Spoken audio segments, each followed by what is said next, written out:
महाराष्ट्र विधानसभा निवडणुकीत महाविकास आघाडी विरुद्ध महायुती अशी थेट लढत होती।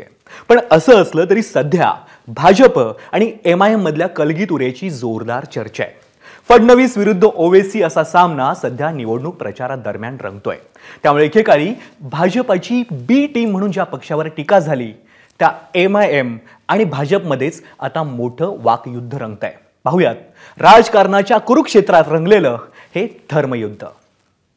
ये ओवैसी भी यहाँ आने लगा है, उधर ही रहना, इधर को मत आना। अरे हिंदुस्तान किसी के बाप का थोड़ी है, सबका है। पटे थे तो कटे थे, एक हैं तो नेक हैं। हम एक रहेंगे तो सेफ रहेंगे। भाजप विरुद्ध एमआयएम। सध्या महाराष्ट्राच्या राजकारणात हे धर्मयुद्ध पेटलंय। आजपर्यंत एमआयएम भाजपची बी टीम असल्याचा आरोप होत होता, पण आता याच दोन पक्षांमध्ये वाकयुद्ध पेटलंय। भाजप हिंदुत्ववादी तर एमआयएम मुस्लिम पक्ष अशी ओळख। त्यामुळे दोघांच्याही राजकारणाचा आणि प्रचाराचा एकच मंत्र, तो म्हणजे धर्म। आजकल तो ये ओवैसी भी यहाँ आने लगा है। मेरे हैदराबादी भाई, उधर ही रहना, इधर को मत आना, इधर को तुम्हारा कोई कामा नहीं है।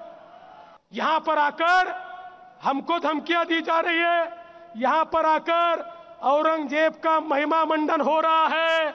मैं बता देना चाहता हूं, भारत का जो सच्चा मुसलमान है वो भी औरंगजेब को अपना हीरो नहीं मानता।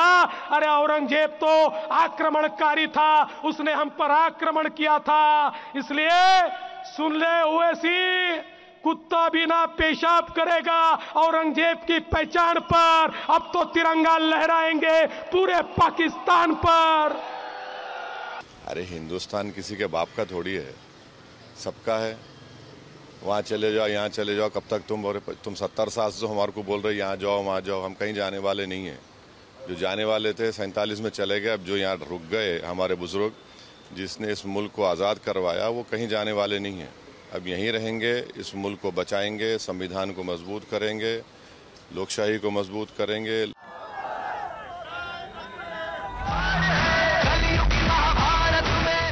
गत विधानसभा निवडणुकीमध्ये एमआयएमनं महाराष्ट्रात 44 जागा लढवल्या होत्या। मालेगाव आणि धुळे या दोन मतदारसंघातून एमआयएमला यश मिळालं। दोन ठिकाणी थेट भाजपा विरुद्ध एमआयएम अशी लढत पाहायला मिळाली होती। मात्र इतर 20 पेक्षा अधिक जागांवर एमआयएमनं उमेदवार दिल्यानं भाजपाला त्याचा फायदा झाला होता।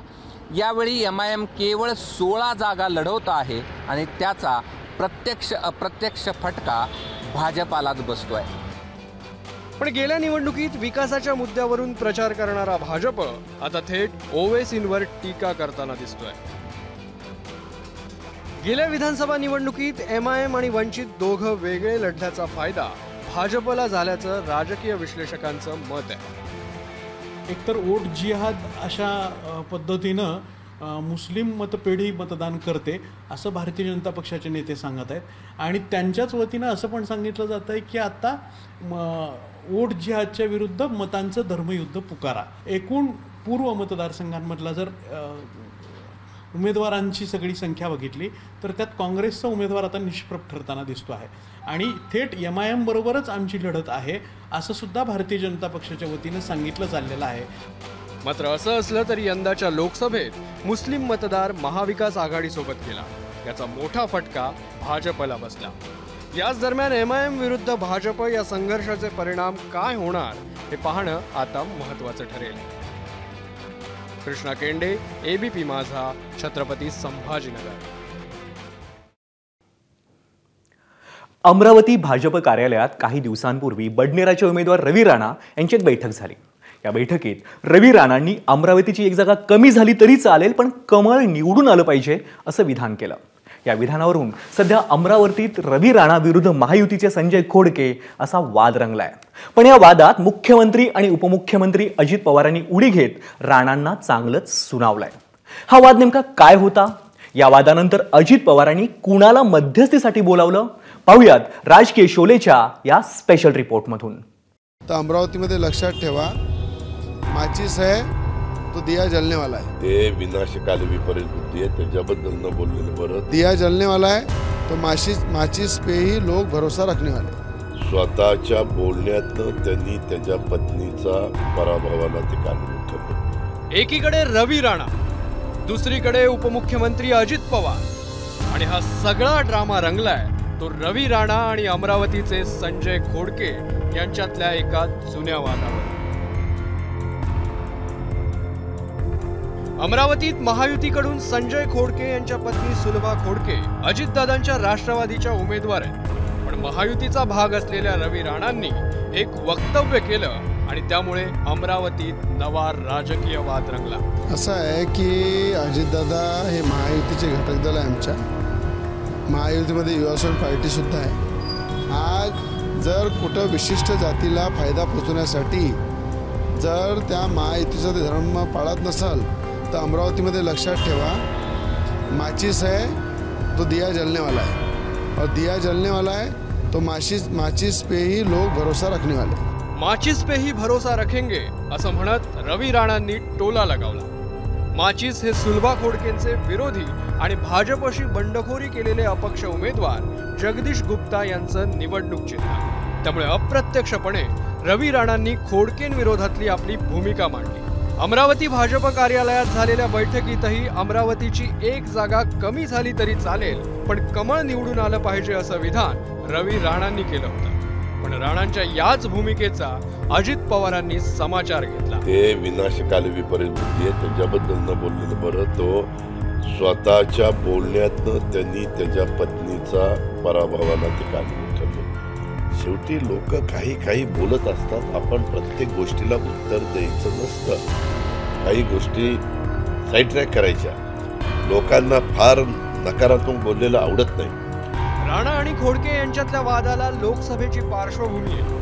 रवी राणांचा असा दावा आहे की लोकसभेला खोडकेंनी नवनीत राणांच्या विरोधात प्रचार केला. इतकंच नव्हे तर अजित पवारांच्या सभेलाही ते उपस्थित नव्हते, याचीही आठवण करून दिली. संजय खोडके यांनी नवनीत राणांच्या विरोधात काम केलं, खुलेआम विरोधात काम केलं. अजित पवार जेव्हा अमरावतीत आले त्यावेळेस संजय खोडके अजित पवारच्या मीटिंगमध्ये सुद्धा नाही आले.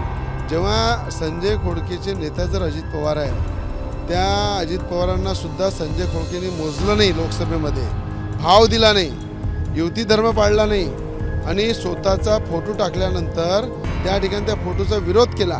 ते कशामुळे विरोध केला? पण अजित पवारांनीही यावर उत्तर देताना आपण रवी राणांचा 2 वेळा प्रचार केल्याचा उल्लेख करत आता देवेंद्र फडणवीसांनीच त्यांना योग्य ती समज द्यावी अशी प्रतिक्रिया दिली आहे. आम्ही पण एकेकाळी त्या रवी राणाला समर्थन केले. मी पण मागे विधानसभेला 2दा त्याचं समर्थन केलेलं. ठीक आहे, त्याच्यात काय बोलावं तर त्याचा अधिकार आहे. त्याच्या संदर्भात खरं तर देवेंद्रजी फडणवीसांनी योग्य पद्धतीनं त्याला समजावून सांगितलं पाहिजे. अमरावतीतली ही धुसफूस महायुतीसाठी डोकेदुखी ठरण्याची चिन्ह आहे. तिकडे मुख्यमंत्री एकनाथ शिंदेंनी देखील राणांना खडे बोल सुनावले. कारण शिंदेंचे दर्यापूरचे मतदारसंघाचे उमेदवार अभिजित अडसूळ आणि राणा यांच्यातलं विळी भोपळ्याचं नातं सगळ्यांनाच परिचित आहे. महायुतीमध्ये कोणी मिठाचा खडा टाकण्याचा प्रयत्न करू नये. आणि मी राणा परिवाराला देखील सांगतो, तुम्ही महायुतीचे घटक आहात. महायुतीचे घटक आहात. महायुतीमध्ये सरकार तुमच्या मागे उभं राहिलंय आणि म्हणून हे सरकार आणण्यासाठी कॅप्टन अभिजित अडसूळ पण आपल्याला पाहिजे.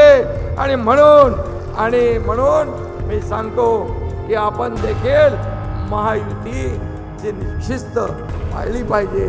आता देवेंद्र फडणवीस आपल्या 2 पार्टनरसाठी म्हणजे अजितदादा आणि एकनाथ शिंदेसाठी राणांना समज देणार का, हे पाहणं महत्त्वाचं ठरेल. ब्युरो रिपोर्ट, एबीपी माझा. चला तर राजकीय शोले 4च्या भागात इथेच थांबूयात. उद्या पुन्हा भेटू. पाहत रहा एबीपी माझा.